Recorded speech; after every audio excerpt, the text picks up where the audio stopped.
need structure and discipline and order.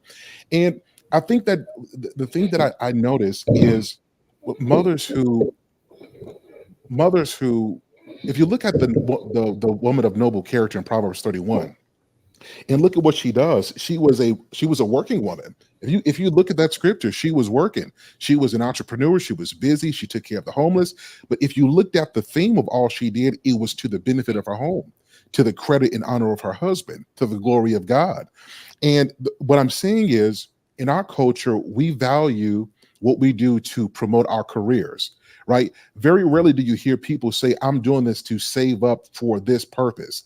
It's more so we're trying to get the big home, the big car. We're trying to have the nice life.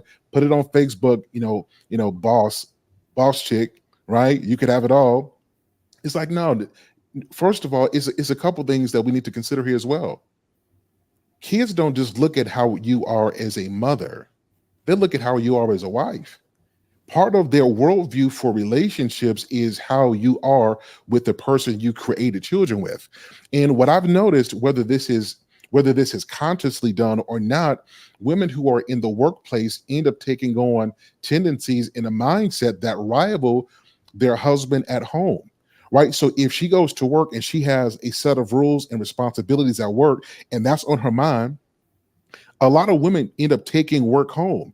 And when they get home, same thing with fathers, our spouses and kids get the leftovers from us, right? And then when we have days off, we're so tired and exasperated from work, like we trying to catch up on sleep. And then it takes something happen, our kids stealing, our kids, watching something they shouldn't watch, our kids acting out for us for us to have a come to Jesus moment to realize that, hey, maybe my kids need more than money. Maybe my kids need me here more than they need a new pair of Jordans. And so that's what I'm saying is that parenthood, but for the sake of this conversation, motherhood cannot take a backseat to anything, right? The kids are not going to grow up and say, Mom, I'm so glad that you were a boss chick. I'm so glad you ran that company. What's going to be the blessing is what you instilled into them. And I think, like I said, 1 to 7. Now, kids get older and you've raised them, they got the foundation. Okay, go out and use your skills. Like you may have a propensity, a knack for trading, or you might be a skilled nurse. Use those skills, but the kid shouldn't have to take a backseat to your development and your desire to fulfill a dream, right? When they have to be the priority, especially early on in life. So that's what I'm saying. Mr. Mundy, which did you I was have? going to say, yeah, I was going to say, I appreciate the clarification, Sir Hale. But what I was really want to piggyback on was what you said, Humble Dad, about homeschooling. And I just want to say this about my wife because she's amazing, right? She's homeschooled our kids since they were what? Dominic was 8 and all her life. And my daughter's 12. So, and my son is on the spectrum, autism spectrum. So she's been doing a lot, as well as juggling the business. And the good thing about it is that I work from home as well. So they have the benefit of both of us. They can come back in my office and see me, and I, crack a joke, and then go back, and then we can have fun together. So it's been it can happen, but I understand where you're coming from as far as like putting them on the back burner and them not getting the full benefit of their parents. So I totally understand that. Yep. Can I add something? Yes, I'm sorry. absolutely. Again, like I said, it goes back to balance, right? And this is why I'm going to say again, and this is why I talk about it a lot, emotional intelligence and having high emotional intelligence is so important, right? Because if you don't know how to balance one thing to another, it can get skewed in a way. And the mother might, as you say, Sir Hale, bring her business back into the home. But if you understand balance, a lot of times when I talk to people, they are in their feelings about a lot of things and don't take into consideration balance. They think that it has to be one way or the other way, or else it won't work. But the key here is high emotional intelligence, in my opinion, and balance. So Hale, you good? Yeah. So I want to say I appreciate that because I'm the same way. So, Humble, I just want to give just a brief testimony. So, like with me and my wife, we went through a situation early on where we were acting foolish. We were straight fool. I was being a straight Negro. That was when I was wearing studs. I was being a straight up Negro. But don't judge me. We'll talk about that later. And so I was raised to believe that a man, your job is to provide money. Like you paid it. That's early in the early '90s. That's essentially what when the Cosby show went off. Fathers were the stupid dumb men, and what you need to do is follow the instructions of the wife and then bring some money home. You guys heard the songs, I don't want no scrub, but scrub is like all that came out. And so I thought that my role was to make money and to do that. And so I do it and I did it well until my daughter was 2 years old. And I came to visit because we lived in two different states. And my daughters looked at me with tears in her eyes. She said, Dad, I don't want you to leave. And she had tears. What's crazy about it took her, my 2-year-old child, to make me realize that my kids needed more than my presence. Like gifts and money. They needed my actual presence. And I say that to say a lot of people who are having kids don't know the value of their presence. This is for men and women. A lot of mothers are having children and they think that by virtue of having them, that's the extent of motherhood. So they are around you. And you can have somebody who's managing you, but disconnected from you. And there's no idea what balance looks like because they're not balanced within themselves. They're not balanced in their own life. They're still trying to heal from their own childhood wounds while trying to raise a healthy child, bleeding parents trying to raise healthy children. And so I say that to say, like marriages like you guys have, like me and my wife have, I work from home as well. Shout out to us, shout out to us. I see the difference. I see the difference when there is a concerted effort to raise good children, and then you two got to be good too. Like let's be honest, it can't be all about the kids, because if you make it all about the kids, it creates a level of separation, which of course affects the kids. 100%. Right? So it's the full thing, and I'm just saying is particularly as Black people, we are the best looking, best dressed, most talented, illiterate, in debt people, because what we have done is we have taken on this capitalistic, this consumeristic mindset where we look better than we actually are. Right. So we'll take pictures of our kids at Disney World, but we are afraid to post report cards. You know what I mean? Like we'll post, the events for prom, but we don't really talk about the college that they're going to. It's because we've bought into the system where it's about show me, it's about events, and it's not about parenting. Show me you sitting down with your kid doing homework, right? Show me your kids cleaning up their room. Like show me how they respect. Let me see how they talk to people. Do they look them in the eye and show them genuine respect? Or are they mouthy and are they disrespectful to people who they don't believe can pop them in the mouth because they're not the parents? You see what I'm saying? Like, I think having parents who are aligned and who put that investment in the children, it produces quality children. So I wanted to clarify that, and thank you for that example, because I think our culture, we need to see and hear about more of that. That's a fact. Can I say one more thing? I'm sorry. Go ahead. A lot of people are surprised to hear that we do not spank our children. And because we believe that there is a way that you can raise your child to be kind and caring and respectful without actually physically hurting them. Okay. Another perspective that we had on it, and that we hear from a lot of people and that we see in a lot of people that have been spanked as a child. Yes, they turn out okay. But in a lot of instances, there's a lot of females that enter into abusive relationships with men because they figure in their minds, well, my father hit me and he loves me. My mother hit me and she loves me. Then this person loves me too. So obviously I deserved to be hit for some reason or the other. Vice versa, the same thing with males. A lot of times they go and they're abusive, right? Because they've seen that love can coincide with being hit. Okay, I got you. Hey, Prototype, welcome to the stage, bro. Happy to be here. Listen, bro, you ain't never been this late. Just so you know. Look, man, when you change these show times, man, like I'm thinking I'm gonna have to change it back, bro. It's like, yeah, I'm coaching now. It's coach season. oh yeah. No worries, no worries. I was telling Jamie that I was like, man, people said yes to the new time, and then was like, nah to the new time. So no worries. I'm gonna have to figure this out for sure because I don't want to waste nobody's time. Y'all know how it is. HD. Yes, sir. Before we move on, I wanted to touch on something Okay. that I think may clarify what we experience in here.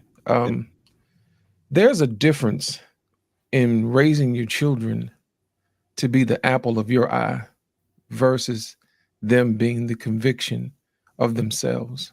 You know what I'm saying? Most times when we pour into our children, it's for our own ego's sake. You know what I mean? Look at my child, look at this and look at that. Instead of asking the child, hey, is there anything that you need? And keeping it there. You know what I mean? Certain things don't need to be put on Instagram. Certain things don't need to be put on Facebook. You know what I mean? It's those moments where you talk to your kid when they've had their heart broken. You know, those are the moments that matter the most. You see what I'm saying? And I think it's a different type of energy too, because when you go to work, it should be for the betterment of the home. Gain that knowledge, gain that experience, and then pass it on to those in the house that need it. That's for men and women. And I think what happens is a lot of times we'll take that energy and twist it and we'll say, hey, I'm going to go out and I'm going to do all this other things. And everybody's going to see how great I am. Instead of taking that information and saying, hey, look, this is what I found out when I was out in the world. Maybe you could use it. And it's an energy of service of to others, to the id versus to the ego. And I think sometimes those are the things that are hard to detect when we're in the service of helping others. It gives the illusion that we're going out, we're being the best that we could be. But are we really? You know, are we servicing our egos so everybody could take a look at us and see how well that we're doing? Or are we taking what we learn from the world and are we pouring it back into our children or to our spouses? That is a completely unselfish type of energy. I don't know if you've ever dated someone before where you everybody asks you, hey, how does she look? You know what I mean? That type of thing. Instead of how does she treat you? Nobody asks you how she treats you. They always ask you, how does she look? You know what I mean? As you get older, the gentleman asks you, well, how does she treat you? You know what I mean? When you're younger, it's how does she look? Because it's an ego thing. Her beauty is a reflection of me and how I am as a man when I'm younger. You see what I'm saying? But as I get older, the happier I get is a reflection of her bringing joy to me because that's something that she wants to do. It's a byproduct of her givingness, willingness to give. And I think sometimes as mothers, we do that as well too, where mothers will actually take what she's experienced and that lack of and say, my children won't have to lack of because of me.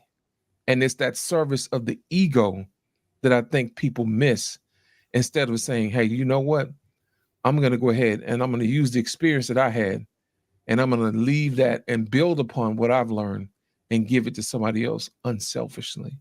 So I think sometimes those things get really lost in translation, pun intended, because exactly, pun intended, is because it's a nuance that if you're not paying attention to, it gets lost in what we do because kids pick up on energy. They know whether or not you're actually there for them or are you stunting for the gram for yourself, saying, look at me, how much of a great mother or father I am. So I think there is a difference. That's good. I would say that hopefully you can get both, that she look good and she treats you well. You feel me? It helps. Prototype. We coming to you, man, for this next question. Unless you wanted to say something about motherhood as a vocation. Did you have a thought on motherhood as a vocation? Vocation, that's a big word. I don't know what that means. As a job.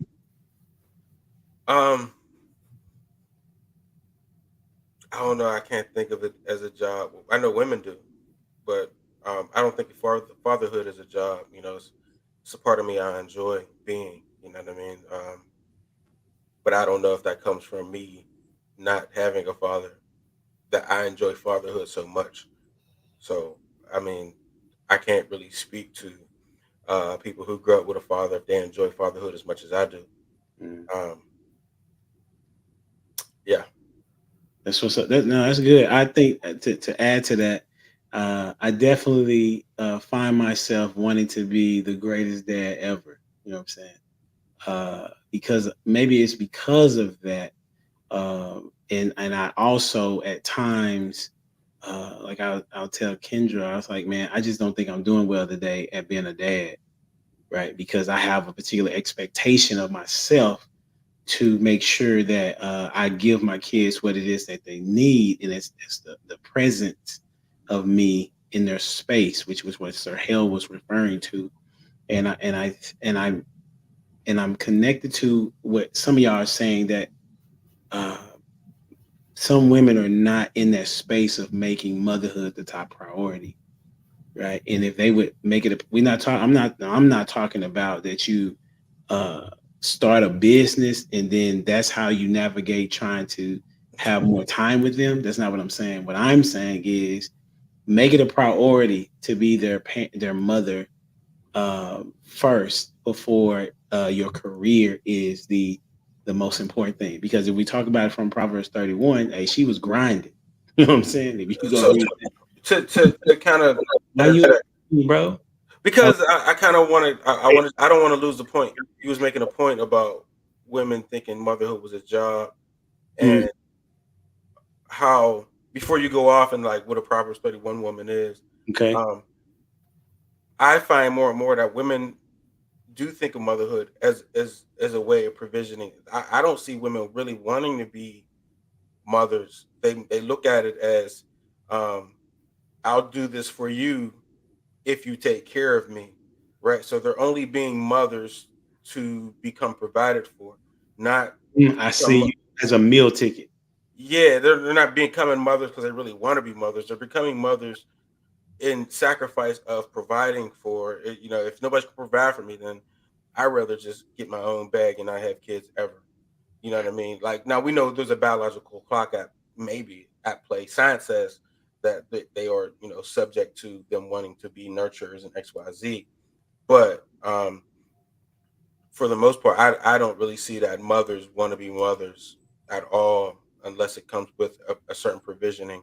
And that's why they act in such manner when it doesn't come with that provisioning, right? That's why they put you on child support. That's why they hate you. That's why they put men through all these things when they have kids with them, because they hate it being, they really don't want to be a mother. They hate being mothers. And it's supposed to come with these benefits, and it's not coming with that. So they're gonna make your life hell because you're not providing the benefits, because they sacrificed their life, their body, their womanhood to give you a legacy. So I don't really see them nowadays really wanting to be mothers. I think that's where we were. That's what I was saying. Like Okay. I was saying the same thing based on what I see when I'm in the school. Like what I see in the school is a disconnect from because the majority of the kids that are, we all know this, they're raised by a single mother, right? And so there is a disconnect in how they parent, especially in our culture. And so what I'm saying is though, the Proverbs 31 woman, she was married, but she was still working and making sure her top priority though was the family, is what I'm saying. So I'm just that's not my main point, that women need to make family their priority, not their career, because it it has caused what we are now, which is we'll transition. We hit these, maybe this one of the last two questions, which is the gender war that we got going on, right? And the gender war is not just what I've been reading. It's not just black people. You know what I'm saying? This is a universal thing that's going on where women feel a particular type of way about being a wife, and men feel a particular way about wanting to marry the woman that is acting in such a way. So my question that I have is, who has the gender war affected the most? Who Um, has you go ahead, Prototype. I would say men, because we want the sense of community. I don't think women necessarily care about saving the community or legacy or anything like that. They do it because a man implies it in them, instills it in them. So the ones that do, it's because a man have put that in them. But for the most part, I don't. Women are selfish. They don't really care about the community or anything like that. They care about self.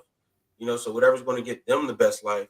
Um, so I think men looking to build community and do this for the culture and all that stuff, that's for us to look after. I don't think women care about any of that. I really don't. I really don't think they care about any of it because they're way too selfish.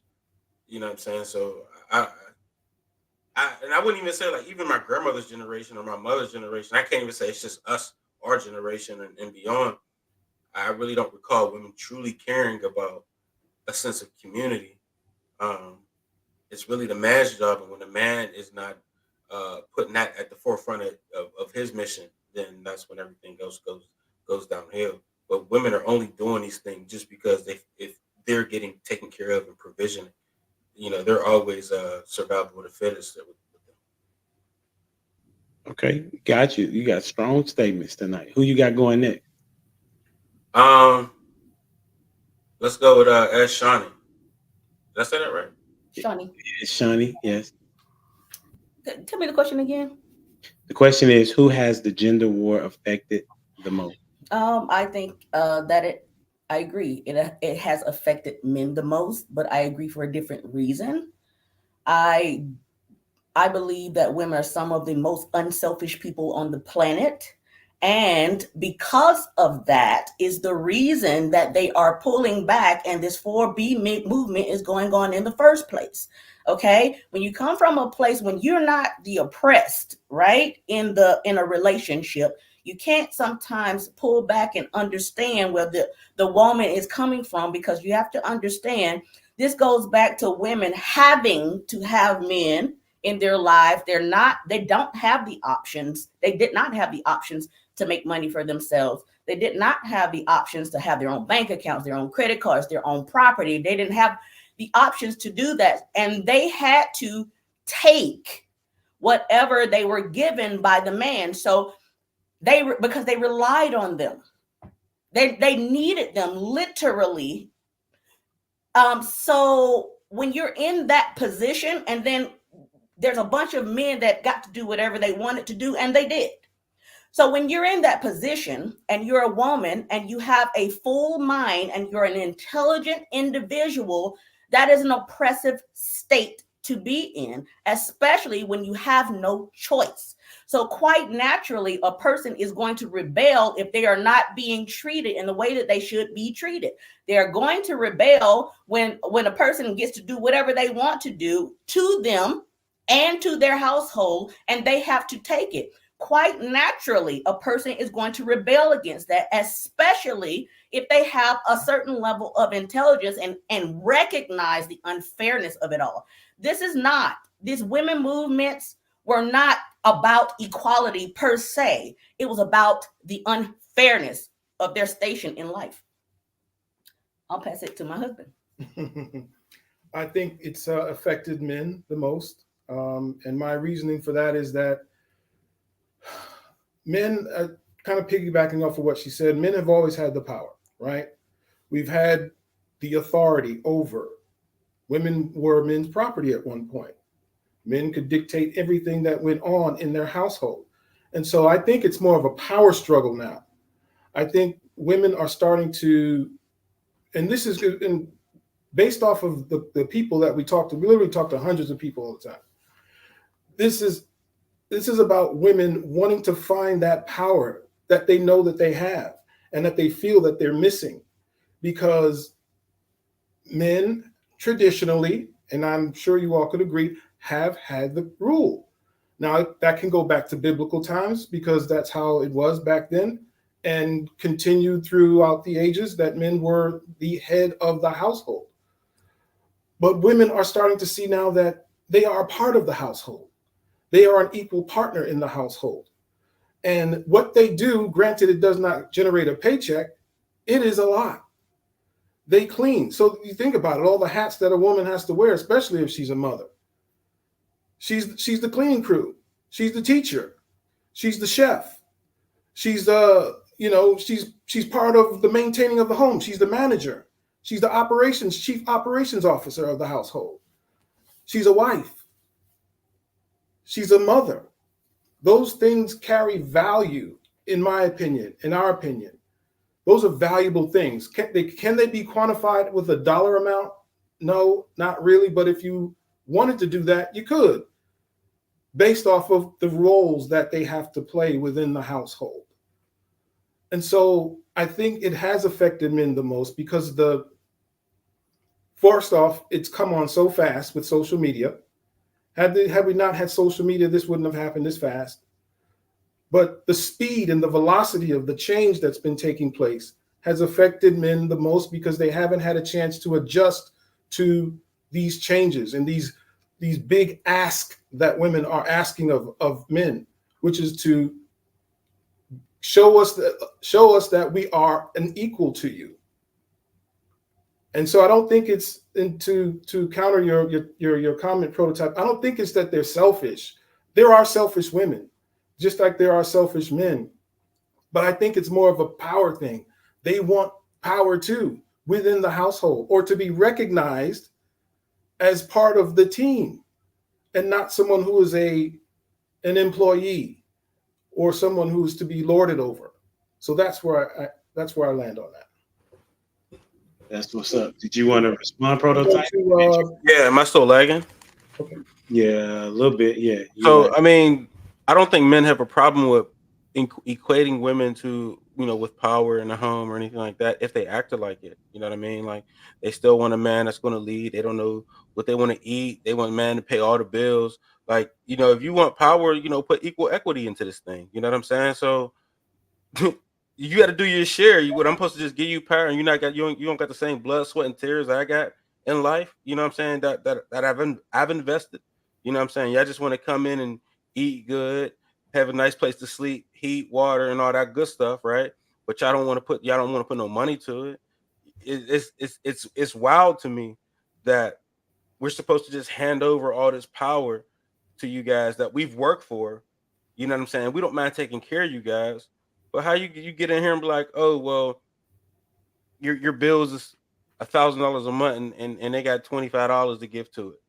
You know what I'm saying? So like, where's the equity at? So I don't think men mind sharing the equity of power or whatever. I see it all the time for in those kind of situations. But even when women actually get the power, they abuse it. They're terrible leaders. You know what I'm saying? They're tyrants when they get the little bit of power. When they get a little bit of foothold on you, they're packing your stuff. They're kicking you out. They're treating you like dirt. Oh, you don't pay all the bills. You don't do this. You don't do that. You know what I'm saying? And men don't do that. We're a little bit more empathetic to the women when it comes to those kind of things. You know what I'm saying? We're never holding it over your head like, oh, well, you didn't pay for dinner, so you don't eat. Like, you know what I mean? And a woman could be a tyrant like that. So I don't think most men mind, especially in the Black community, having equal, like 50-50, that's my partner.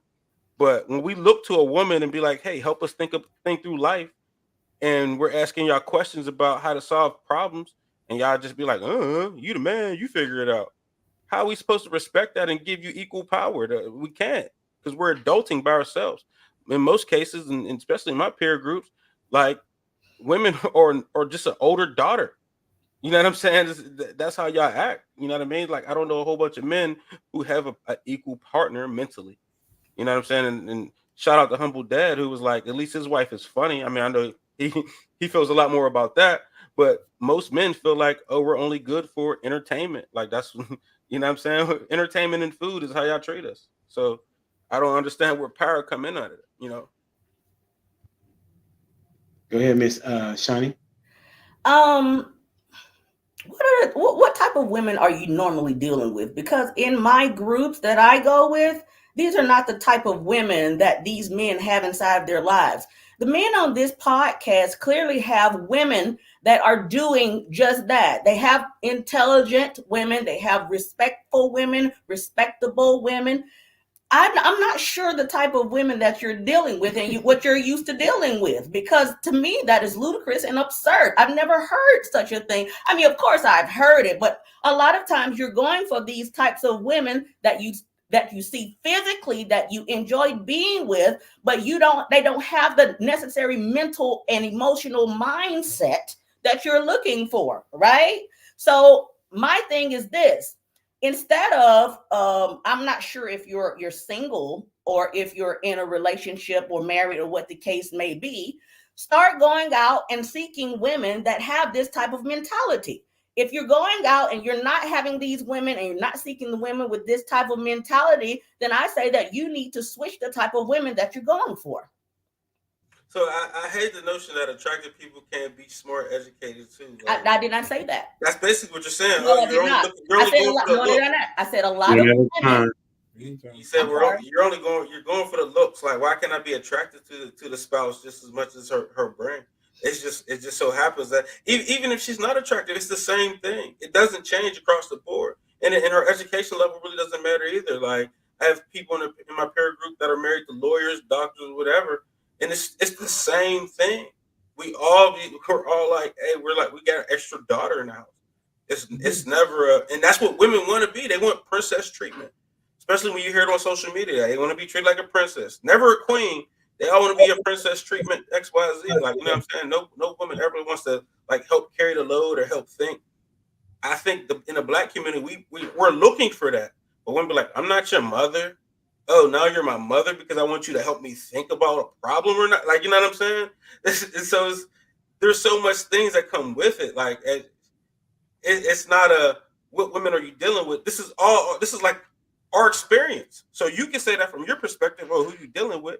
But men are openly telling you, this is what we're finding, this is what we're doing, and it has nothing to do with looks or anything. Because I got peer groups with ugly wives, and I got peer groups with beautiful wives, and they all saying the same thing. Crazy as a statement. Hey, I know, right? But it is what it is. For the sake of the argument, and say who you got going next. I think she's asking Shawnee because I put it on. Oh, sorry, Shawnee. Who you got going next? I think because Monday went. Yeah. Who you got going, Monday? Yes, so I'm gonna pass it to Miss Jamie because she's been having faces this whole time. So I want to hear what she has been having faces for sure. I appreciate y'all, man. It's been a lot. I'm gonna say answer that nobody said yet. So the gender war has affected to me the most our youth. And we can see it. So because of the contention between men and women, the lack of understanding roles and actually getting along together has brought about confusion in our children. So, and we could see it. Like, that's why they're not able to make decisions on their own. There's anger, frustration. Look at the sexual revolution. I'm just going to say revelation and the community that they have now, where they just do what they want or how they feel, right? And this all because the reason why this contention has caused this confusion is because the sphere of influence and the environment that these kids are raised in matters. Like, when we see our parents together and they're getting along or they know what their roles are, then we're able to function like that. And subconsciously we do. Subconsciously we're learning what our roles are in society. And these kids, they don't have that. They have people arguing all the time. And then when they go on social media, they see, clips of people saying that it's okay to live this type of life, or it's okay to do this, or it's okay to twerk and work or whatever. It's okay to do these things. And so as parents, as we're arguing and we're in confusion, we hand our kids an electronic device, and the electronic device is teaching our kids how to be humans outside in this world. And so we have lazy kids too. We have kids that the youth, you hire them and they don't take no initiative, a majority of the time, to even say they could see something on the floor and walk over it 10 times, and you looking at them like, bruh, I know you've seen that paper. And so if you give them a job, if you don't tell them exactly what to do, then they're not going to do it. They won't do anything. When I was growing up, it was like, oh, I got a job. I'm going to do stuff so that they can know, like, I can work. But these kids, because we are so distracted, we are not living out roles, and our roles are important. We are not showing great examples to these kids. The youth is affected, which then it will affect us, because the youth are the ones who are getting the job. Like, that's why we go places and we're like, oh, the customer service was trash, right? That's a fact. And so that's my answer. That is my answer. The youth is definitely affected due to our confusion and our contention amongst one another. And that's black or white, right? Like that's any race that I've seen across the board. Who hasn't gone? Sir Hale, did you go? Or Ash? Ash, you didn't go. Ash doesn't want to be last, though. So, and that rhymed, actually. You better not follow me. I assure you that. I'm waiting. Yeah, Lost hasn't went yet either. It's only been 3 people. Or 3. So pick your poison, Ash. Do you want to follow me or do you want to follow Sir Hale? Well, you know, hey, let's go ahead and get in there with the poison. Let's Swallow go. up. You know, I'm gonna agree with Jamie. It's the youth, because we're not making decisions. Everybody is living this. I'm gonna put it as chaos, living in chaos. That's just how to simply put it. Because what is it? Do as thy will. That's what everybody doing, and ain't nobody doing nothing constructive for these children. And like Jamie said, when you go somewhere, I have set hours where I do not visit certain places. I do not go out on the weekend anymore to certain places because the customer service is trash. Like, I just was in Target yesterday, and I'm looking for the person that's in the game section because I'm itching to buy a new game, right? Because I ain't had no lights. I had to find some way to occupy myself. And I'm looking, and the little dude is just walking around, not in the section. He everywhere but where he need to be. You know, he's not discovered. You at work. And I had groceries because I'm trying to get stuff that so we can eat without, really using lights, trying to think outside the box. And he's like, oh, well, I can't check all that out. I said, what kind of Target is this? We ain't never had this. Girl, let's walk to the front. Okay, can you walk my game to the front so I can check out all my things? Because I'm not going to check out here and then walk up to the front and sit in another line and check out. That's crazy.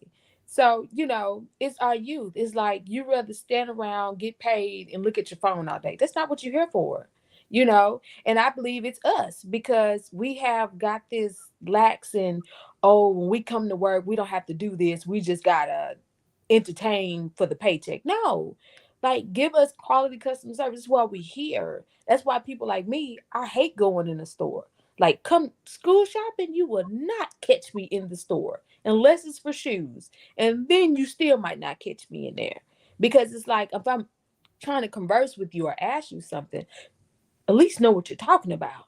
Oh, that's not what it is. Oh, baby, this is too much attitude and I'm too grown for this. This is straight to jail moment. And it's like when we're not parenting our youth and we're just sitting here saying, hey, do what you want. Go to work, do what you want. Well, where's the leadership? And that's why I had to say, where are the people in the church? It used to be women running around here telling you, hey, that ain't the way of the Lord. It's like, what happened to that generation of people? It's like everybody just stopped and started doing everything that they want to do. And that's why I don't understand this whole women empowerment stuff. Yeah, go get a job. Yes, contribute to your household, but at the same time, act accordingly. You don't have to be buck wild. I mean, what's the point of being buck wild? You seeing, what is it? A trend in the STDs going all the way up. That's my favorite song. I'm going all the way up. Especially like, in Houston. Like what are we doing? Sometimes you got to come back to reality. Like, what are we saying to our children? Because now, what is this thing called? Furry? The kids get to go to school and act like a doggone pet? Like, what? Excuse me? You mean you tell me you sending not Tom out, you're sending Charles the cat out? Like, we teaching our kids that we can do whatever and just, it's okay. Everybody had to accept bad behavior. Like, what is wrong with discipline? I'm big on discipline, as y'all can kind of tell. It's like, why can't we do discipline? What is the harm in discipline? Hey, whatever method worked for your kid is whatever worked for your kid, but why can't we do discipline? Why is it, oh, that's little Tommy, he'll work it out when he get older, but yet little Tommy over here trying to kill up everybody because everybody's not on the same page with him or going with his antics. And I'm gonna kick it off the loss because I know that poison over there is brewing. Thank you, Ashley.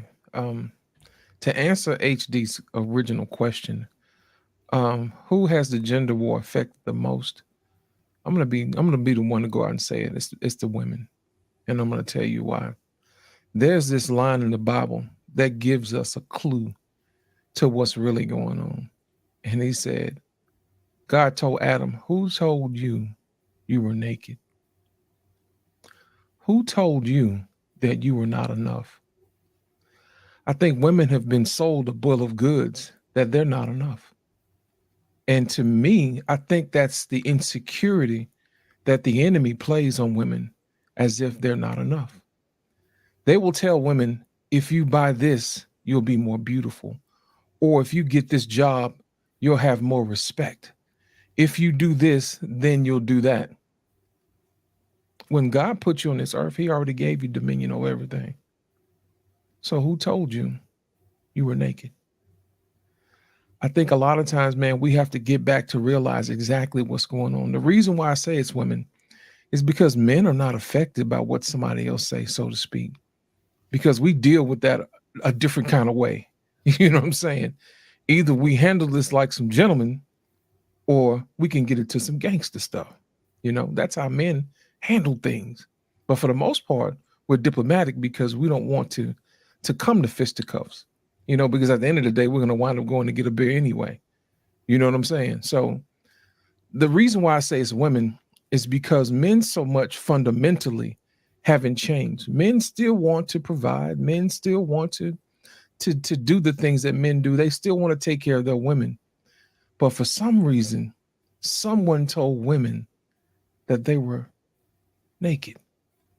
Who told you you were not enough? If you go back and you look at the pyramids in antiquity of all over the world, there are men and women there of equal stature. Women have always played a pivotal role in society. And for someone to come up and tell you that you were not enough, I ask again the question, who told you you were naked? And I'll put it to you like this. Women fall prey to a lot of manipulation. And I think sometimes we use that in a wrong way. Sometimes we can listen to other women as a means for survival. You know, there's danger over here. You know, I heard that there's danger over here. Don't go over there. But at the same time, I don't think if we filter things enough the right way, we can do more harm than good. I'll give you an example. The aforementioned 4B movement is something that is of extremists in South Korea. And basically the whole gist of that particular situation was that the women are saying that, hey, there's not enough money to raise kids. They want to be married. So much so is that they have services that they pay for matchmaking to find a husband. But for those who want to hijack someone else's talking points, they will take that, if you haven't done the research, and attach it to something else, pretty much how this more recent feminist movement have done. And generally, if you haven't been tuned to listen to those type of things, as we do in these spaces, because we do our research, because we hate having egg on our face when we come back and find out we're wrong. You know, we go back and we find out, oh, this is just another attempt of somebody else trying to soothe their inadequacies by hijacking somebody else's situation, when somebody else's situation is completely different. It's the women who have been affected the most because somebody told them they were naked. And I'm challenging women today. Ask yourself, who told you that? And why did they tell you that? Because God himself already said you're enough. As a matter of fact, God himself already said that you are the answer, which ultimately answers the major question of this podcast. He looked at Adam and said, Adam, it is not good for man to be alone. I will make you a helper.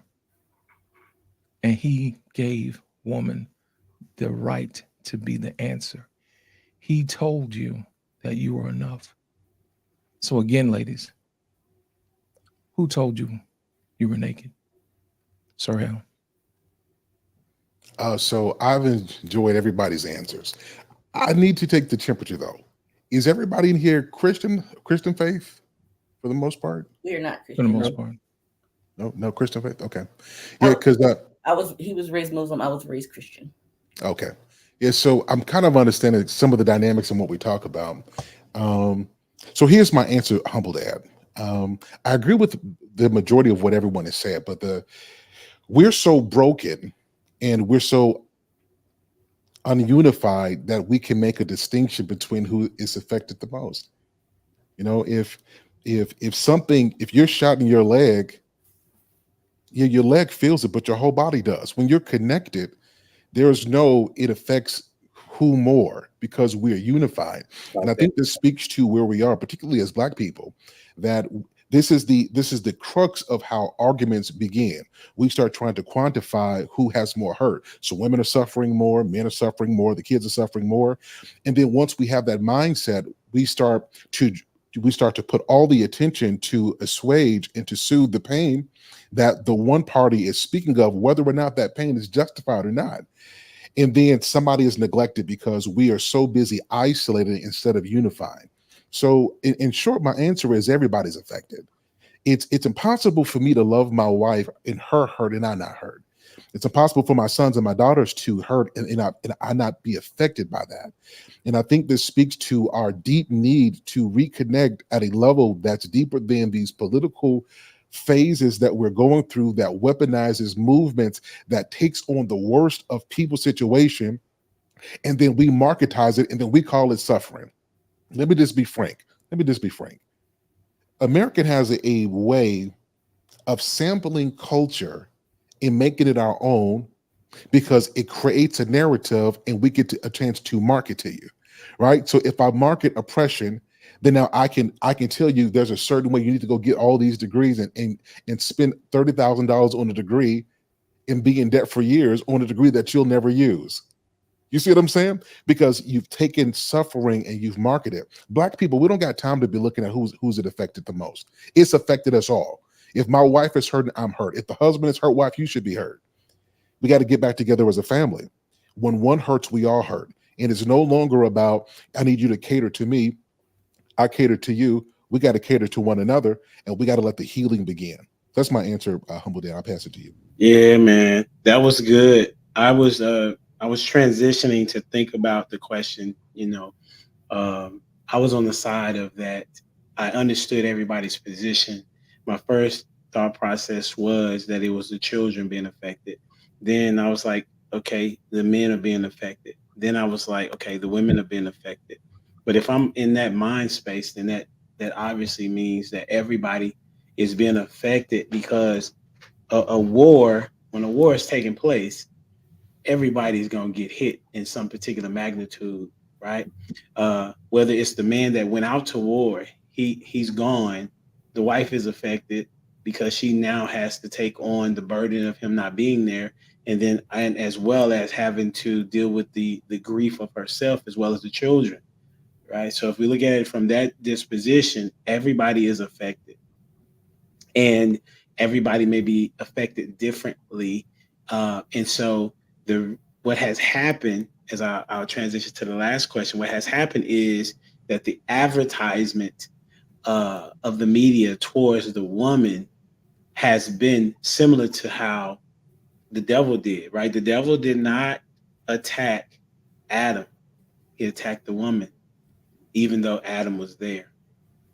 He went for her because she was the weaker vessel, not in the sense of that she is not equal or in that particular magnitude, but that he knew that he could talk to her as opposed to talk to the man. And so if you fast forward to where we are now and how marketing works, marketing tries to get to the person that they know that will spend the most and the most often. And if you go ahead and go look at the research and you'll see that single women spend more than married women. Okay. And so if I can advertise to keep women single, then that means that I know that the economy is going to flourish a little bit more as it relates to financially. However, they're cool with the detrimental phase of the family going down. So what I'm saying is, and I continue to say this, is that if we could have it would be a different situation if men were in the house, but it's not. That's not where we at. Where we are is that women are as single mothers, and I was raised by a single mother, right? Shout out to my mom. She be in these chats as well. However, she could not teach me how to be a man. Okay, there's no way that she could teach me how to be a man. Okay, so as a single mother, and any single mother, what I would advise with you having a kid in the household is for you to live in a way that you would want that kid to say, you know what, my mom was so dope. I would want to be with somebody like her, or I want to be like her.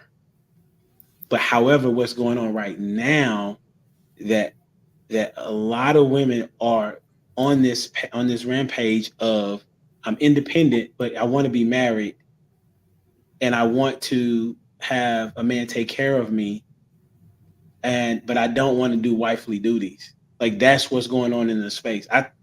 And I kid you not, I thought it was not the case until 3 years ago, until I got into this space. And being on panels, doing research, talking to women, talking to men, what has happened is that the media is now saying, listen, the best way to get to the family is through the woman.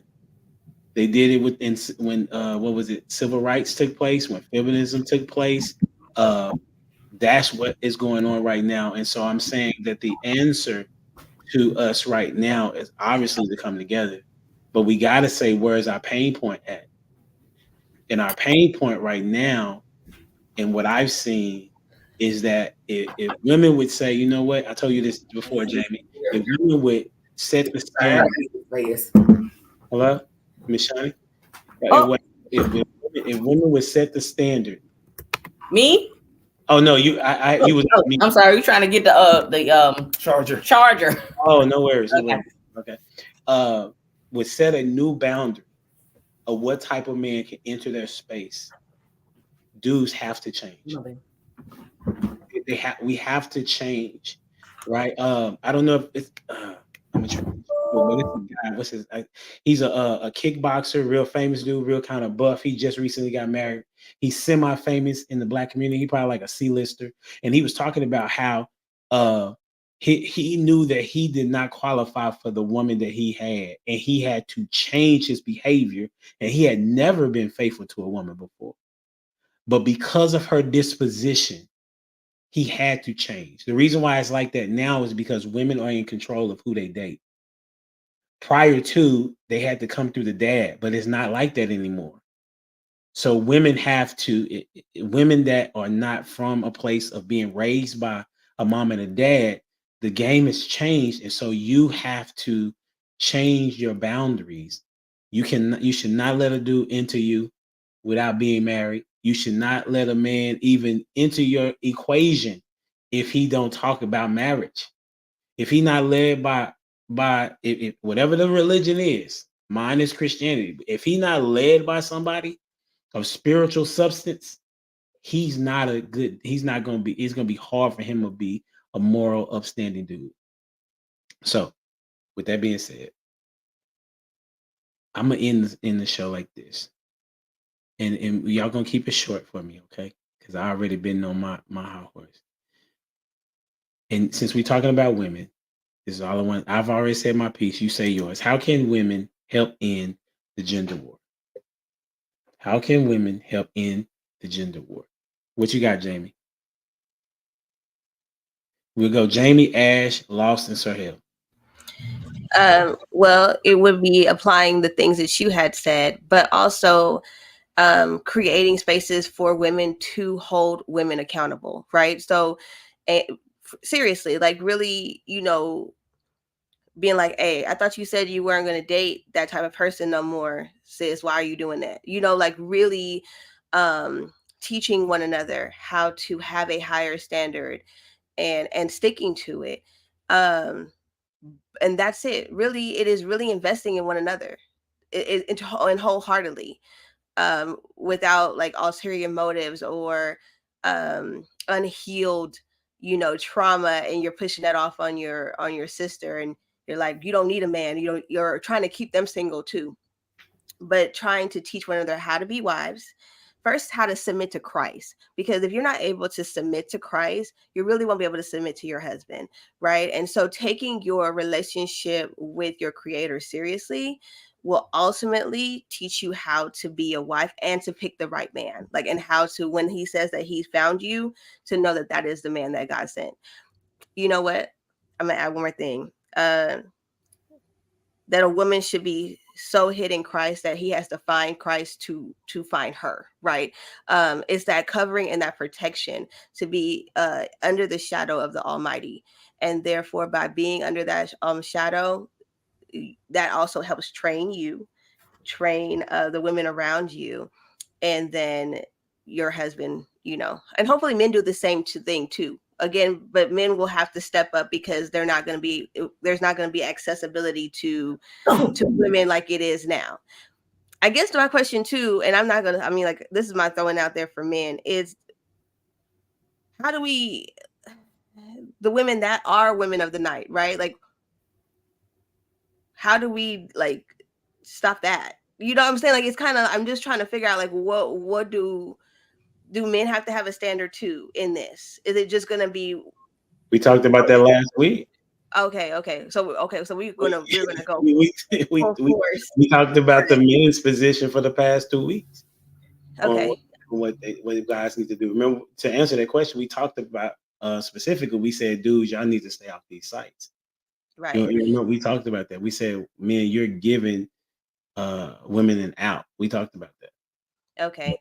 And the women, I guess we really need to take those type of women under our wings. If so, true. Yeah, we will have to, if we take them under their wings, find their pain points and work on healing one another, they'll stop too. They're looking for something, they're missing something. So that's my answer. I am gonna go with Miss Shawnee. What's the question again? I'm sorry, we missed it. The battery went off. No worries. The question that we ending off the show is, how can we talk? Well, y'all wasn't here, but we've talked about men. But how can women help in gender war? Oh, wow. I think that sometimes we do get caught. Now, I just tend to have a broader way of looking at things and not look at things from one perspective, because when you do that, you can't get a full picture, right? So I try to see things from all ends of the spectrum, and sometimes my opinion about things may come off as very strong, but I think I'm just more passionate about things in general. But I think that women can do things like what I do and what we do, and instead of pushing.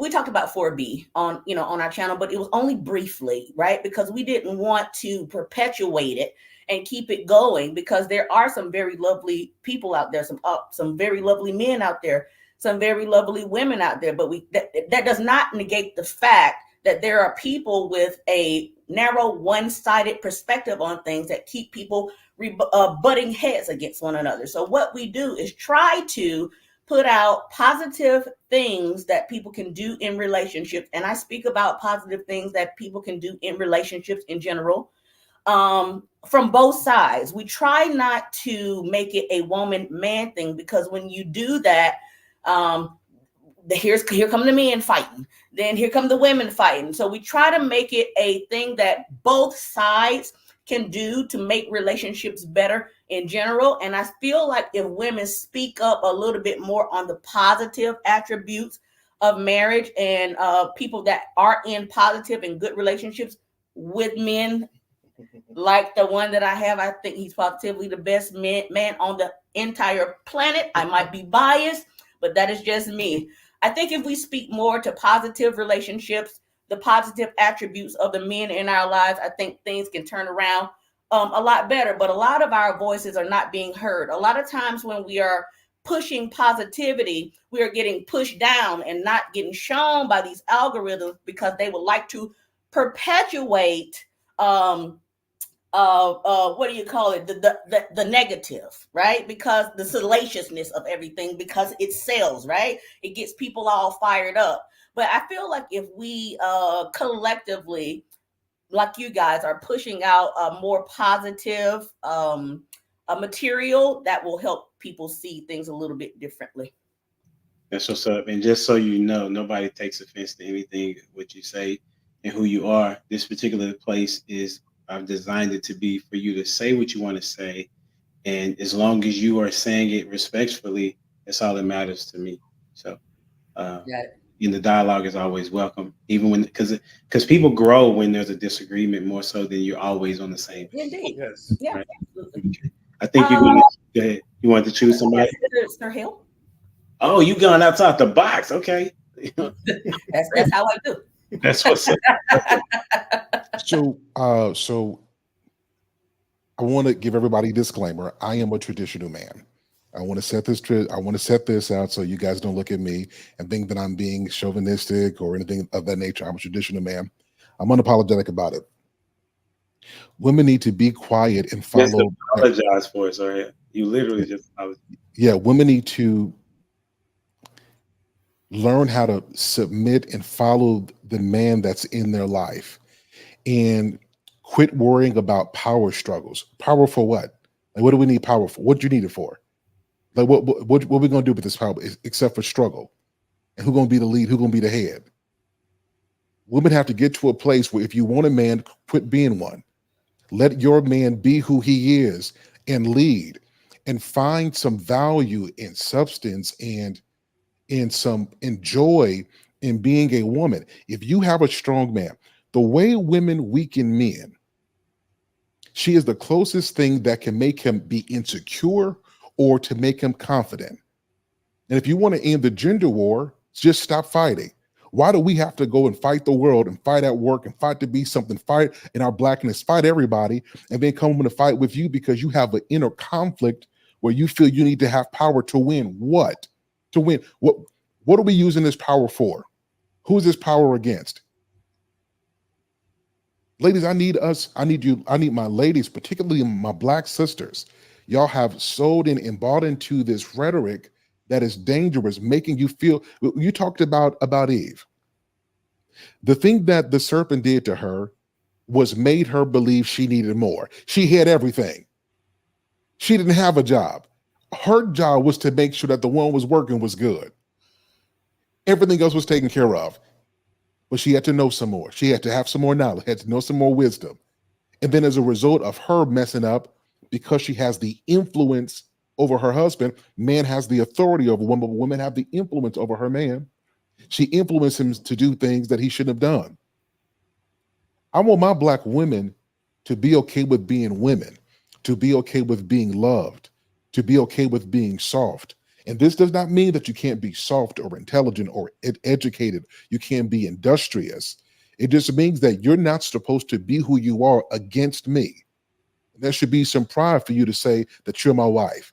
It should not just be where I have to be doting of my wife and have to dummy down, and I can't let my nuts hang because she's going to be offended and because she got nuts too. No, it's a reason you got a womb. We both can't have wombs. We won't have a productive family that way.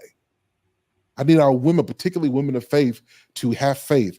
And if it don't match with the word, if it doesn't match with your belief system, then just stop doing it. My sisters, let your man be a man and be okay with being his lead. And then men have a social responsibility as well to make sure that we're not domineering and that we deal with our wives according to knowledge, and that the destiny, that the gifts and talents in her have been nurtured to the degree where she is better as a person because of the influence that we have on her, over her life. So it ain't just men getting something out the deal, women are getting it as well. Because of course, us men, we love our women. That's what's up. Who you got going? Let's go with I'm gonna go with my bearded, bald-headed brother, brother Mondi. All right. Well, I appreciate what you were saying there. And just to kind of circle back on what you were saying a little bit, and I think it might have been on something that I said earlier about power. The power that I'm talking about is not power against their spouse. It's power together. You see, it's both of them bringing their power together to be a power couple so that they can move forward in the world and be powerful together. It's not about implementing power against somebody, showing that, well, I'm the boss or I've got this and that. No, that's not what I meant. What I mean is we acknowledge that this person here is valuable and bring something to the table that can help us become better. You don't have a Barack Obama without a Michelle.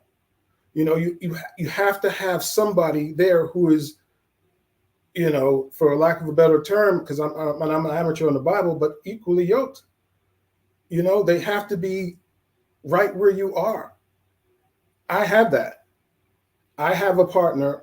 We share power in the sense that we share duties, we share thoughts, we share ideas. If there's something that I'm lacking, she picks up. If there's something that she's lacking, I pick up. We know our strengths and we know our weaknesses and we know where to fill in to help each other. I'm happy that I have that because this is, if something were to happen to me, I know she could step in. So I would say for women, how they could end the gender wars is, you know, just acknowledge, like I think Law said it, you're good enough. And I'll add to that you're worth something. You have value. You add value. You can bring something to the table. So I'll leave it at that. And I think, is it Ash? Did you go? It's on Ash. Ash, it's on me. I would say stop with the delusion. That's just pretty much it. That sums up what everybody said. It's the delusion that you feed into with the social media. Because my thing is, I always tell my kids, do your best. Don't look for my opinion on what you need to do because we don't have the same skill set. Like I always brag about my oldest, she plays the trumpet. I mean, she plays it very well. And I say, go after whatever you want to do with that trumpet. If you break it, I'll buy you another one, which I just had to do and I didn't want to. But, you know, you do those things just to instill that, hey, if that's your purpose, go ahead. And I think, like, as a woman, that we don't follow through with going with our purpose. We fall in this delusional land as if, I don't even know what to call it because it's delusional to just think that things are going to happen and it's just going to be magic and unicorns and bubblies and no, because you have to work at something. Like you have to sharpen your craft. Because Lost asked me a couple shows back, "Am I sharpening my craft to be a wife?" And and I had to be honest. No, I'm sharpening my craft as a mother because that's my primary focus right now. You know, and I think when women just take a turn and just be truthful with yourself about where your shortcomings is. It's not a flaw. It's okay to be honest with yourself. It's okay to say you're hurt. It's okay. And I think that's another place that we don't allow ourselves to be okay. We put in and play into with this delusion. And that's why I say it's the delusion that we need to stop. Because if we end the delusion, we can fix ourselves and then we can go out and help everybody else. But we can't do that if we're in the Delulu, as my sister called it Friday, the Delulu land. If you in Delulu land, how you know what's reality? Like what's with the fakeness? The blinders got to come off sometime. You got to come off. Where these ideas come from? Because some of them ain't even yours. The woman that you see that's being portrayed, that's not who you want to be. It's just a character to play, like Jamie said earlier, on your emotions. But that's not even who you are. So why play into that role? Know who you are. self-reflect and stay out of Delulu land, because you got to come out of there sometime, because if you don't, you're just going to get hurt. And that's the problem with some of these relationships. Like I said, the delusion goes into many aspects, but we're going to keep it short. But if you come out of delusion and live in reality and just be honest with yourself, I think we can end this gender war, because I don't even understand how it got started. That's another topic for my lack of education, because I ain't been in the dating scene. So I'm just saying, I don't even understand how it starts, because why are you fighting with somebody that you want to be with? That's the thing I never understood.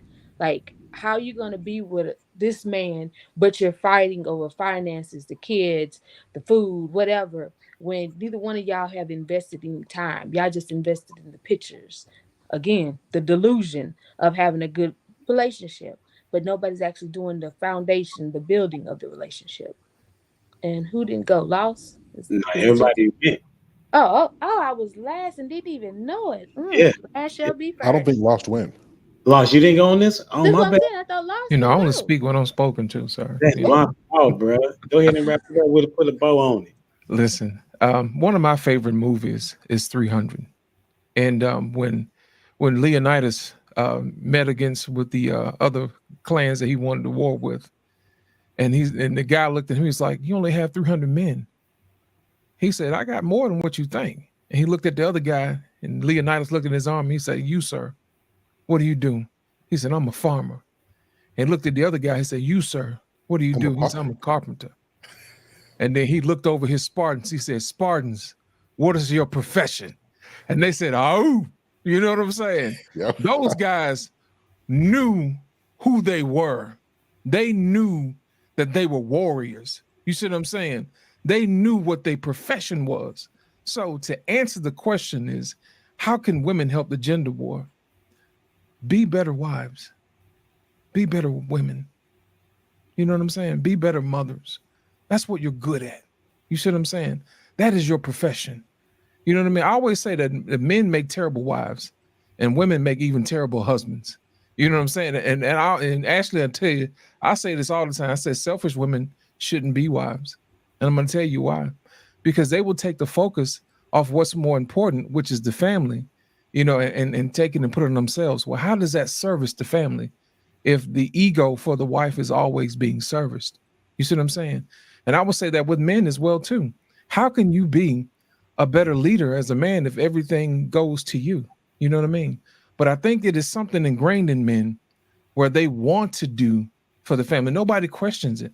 You know what I'm saying? It's like, I've never heard another man say, "Hey, man, I got these new J's, but what are your kids wearing, brother?" You know what I'm saying?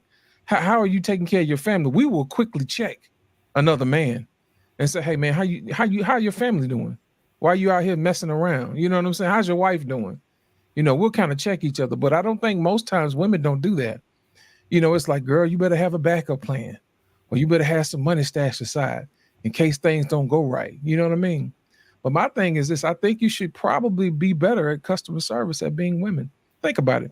Whenever you go to Chick-fil-A, it's a difference. You walk into the door and they greet you with a smile. You know what I mean? The food may not be that much different, but it's the atmosphere. You know what I mean? They always say it's my pleasure. And you kind of believe it too. You know what I mean? If you go to Burger King, it's like you sitting 20 minutes in the drive-through, and it's like, brother, what are y'all doing back there? Y'all killing the cow? Y'all raising the baby cow? Would you pull up a little bit, sir? Would you pull up? We'll bring it out to you. I'm just saying, pull up to the front. We'll get to you when we can. And to me, I think most men will look at women these days of being Burger King, employees. It's like it's never their pleasure. It's just pull around. I get to you when I can. You know what I mean? I was raised on women who were saying it's my pleasure. Women came to us and said, "Baby, have you had anything to eat today? You know what I mean? How are you feeling today?" And to me, that resonates because that lets them know that I'm important. And if I'm important, that means I'm going to ask somebody else the same thing. "Hey, how are you doing today, sister? How are you doing today, brother?" You know what I mean? Because you never know where that love is going to go when you let it go. So to answer your question, Sir Hale, how can women help the gender war? Just be better women. That's it. That's all I got to say. Thank you for having me. Man, thank y'all for being here. It's been a dope show.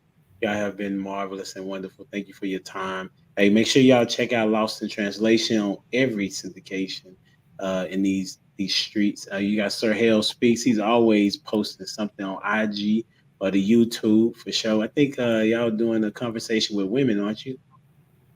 Is that every now and then? So y'all just follow. Yeah, so I'll be back doing my shows starting this week. That's a bet. Okay, so follow him, and then Ash is on IG. Her and her bus routes. You know what I'm saying? All those things in between. And then Ash, Shani, and Monday. How can we find you? I know you're on IG. Are y'all also? Yeah, we're on IG. We're on YouTube and TikTok Under the same name, Ash, Shani, and Monday. Yeah. That's a bet. We really appreciate y'all being here. You know what I'm saying? Shout out to y'all. It was a nice spirited debate. I learned a lot from you guys, and we would love to hear from you again. Absolutely. I'll definitely be reaching out. And a shout out to It's Me, Jamie. You know what I'm saying? Thank you for being here as usual.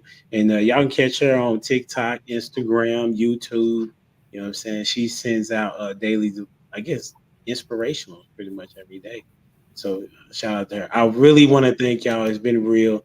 I felt like a Pentecostal church. Y'all just didn't know when to let it go. You know what I'm saying? But we gonna let it go right here. Until next time, we out here. Deuces.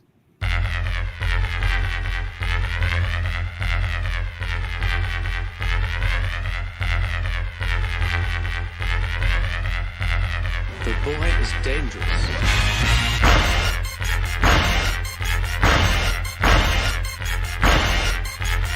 Bad feeling about this. You don't seem to understand something.